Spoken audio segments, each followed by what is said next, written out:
Šiemet labai gražiai atsimenam, koks didelis srautas vėl knygų mugėse yra knygų mylėtojų. Todėl mes šiandien bočiai čia Druskininkų miesto bibliotekoje ir šiandien vėl čia Druskininkų miesto bibliotekoje ir Audronė prašė pakalbėti direktorę Laimutę Žekienę, nes 2016 metai buvo Lietuvoje bibliotekų metai.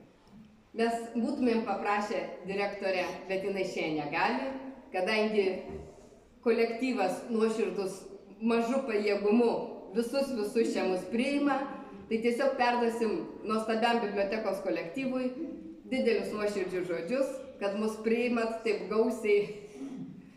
Ačiū. Taip. Ačiū.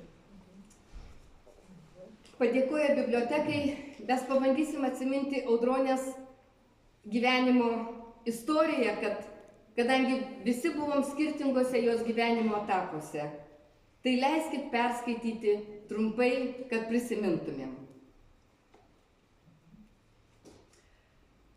Audra Vita, kaip ji mėgo save pati pristatyti, gimė 1940 m. kovo 29 d.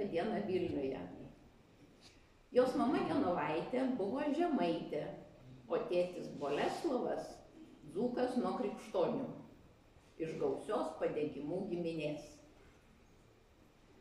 Tėvai mums yra dangaus skliautas, tai ąžuolo ir liepų vainikas, po kurio stovime mes ir mums gera.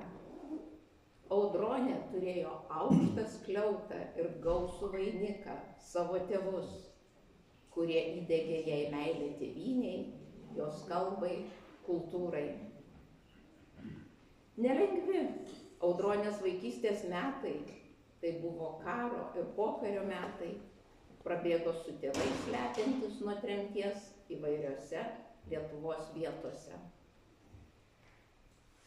Audronė Vita Padegimaitė, laimėjusi didžiulę radijo diktorių atranką ir 1961 metais pradėjusi dirbti Lietuvos radijuje, dar 1971 metais pabaigė žurnalistikos studijas Vilniaus universitete ir po 17 didelės ištvermės pareikalavusių darbo metų Lietuvos radijuje, Audronė tuometinėje Vilniaus kultūros mokykloje, dabar Vilniaus kolegija, pradėjo dėstyti kalbos meno kultūrą.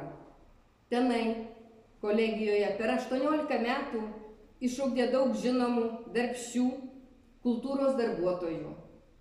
Dar 4 metus dirbo Vilniaus universitete, dėstytoja ir vedė darbo su mikrofonu kursus, bei pranešėja Vilniaus filharmonijoje.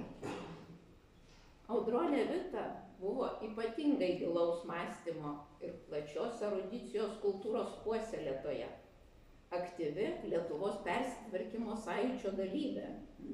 1989 rugpjūčio 23 kartu su mama Jonovaitė ir gausiu bendraminčių būriu iš Lentvario stovėjo Baltijos kelyje. Lietuvai skaudžiuose 1991 sausio įvykiuose prie Seimo ir televizijos bokšto dalyvavo kartu su broliu Sigitu ir sūnumi Linu. Išėjusi užtarnautą poilsį ir atvykusi gyventi į Druskininkus, Audronė Vita iš karto įsiliejo į kurorto kultūrinį gyvenimą.